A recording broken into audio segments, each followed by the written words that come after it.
Good morning, how are you doing today? Thanks for stopping by. Welcome to new subscribers. I deeply appreciate you being here. So, how are we going to help our kids thrive? How are we as parents going to thrive in this time? And by thriving, I mean being the best version of ourselves, growing and getting ready to when normal, whatever that's going to be, comes back. Here are just 3 thoughts, particularly for those families who are in lockdown. Firstly, have a plan, make a daily plan. Kids find safety and structure. Even if they moan about it, they find safety and structure.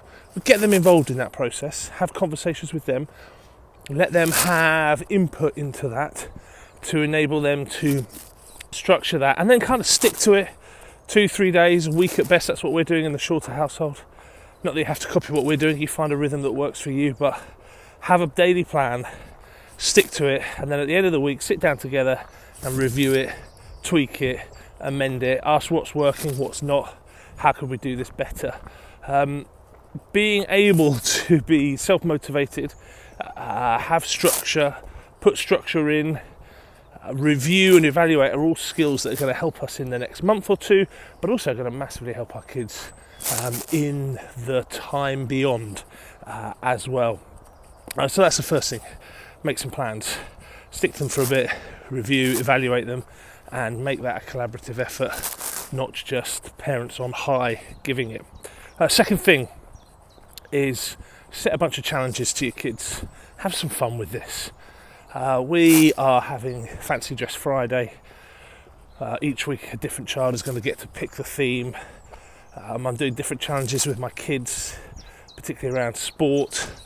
My son and I are having a hockey skill off. A loser has to clean the downstairs toilet.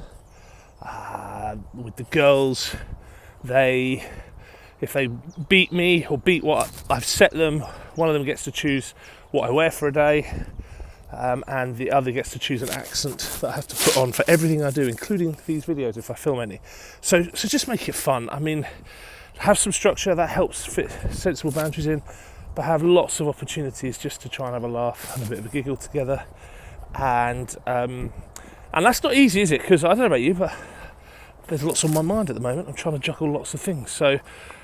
But we need to be intentional about stopping and making this, being a bit silly with what we can control. And lastly, I'd say be honest. Lead with what they call authoritative doubt in the safe uncertainty world, but lead with honesty. But anchor your kids into what you know is true. Listen, we don't know how long this is going to go on for. We don't know the impact it's going to have. For those poor kids who are in year 11 or year 13 sitting exams, we don't know completely what the impact for them is going to be yet. And so there's no point in pretending that we do, because we don't.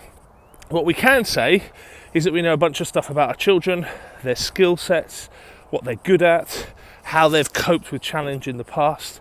And that isn't going to get rid of all their emotional stresses and challenges, but just to keep anchoring them into that you love them and that you know what they're great at, and you know that they have a bunch of skills that will help them grow in this time, even though there's tons of uncertainty. I think the worst thing as parents we can do is just pretend that we have all the answers and that everything's going to be all right, because kids are not stupid and they get that. And I think part of that is just being really honest with yourself as well. So the best way to do that is I would just write 2 lists about yourself. Really, what skills have I developed? What ways do I know that in the past I've handled challenge and crisis? None of us have dealt with a crisis that's globally on this scale, but we've all dealt with micro crises in our family life. And it's exactly the same skill sets that you've used to cope and grow in those that you would use on this, the big one. So, parents, encourage yourself. Write down a list of your assets and write down a list of stuff you just don't know. And that's okay. Just own that. And be honest with your kids in an age-appropriate way, because I think that actually gives confidence. And that moving forward into the time beyond, I want my kids to be able to approach, whether it be a sporting situation, a learning situation, an employment situation, a relationship situation, knowing that they have a bunch of assets in their mindset, but also with the wisdom and ability to say, I just don't know. I think they'll be far better human beings are the ones who go, I just don't know, and start then to problem solve around that, rather than pretending that they've got everything sorted. Listen, have a great day today.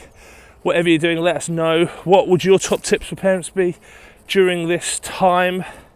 I don't think any of these tips are time kind of restricted to the next few months. I think we should always be making plans, reviewing it. We should always be trying to have fun, make it playful where we can, and also just being honest, helping our kids see what they're good at and what they're not. Have a great day. Why don't you subscribe, like or unlike or disagree with me? I'd love to hear your thoughts. Bye.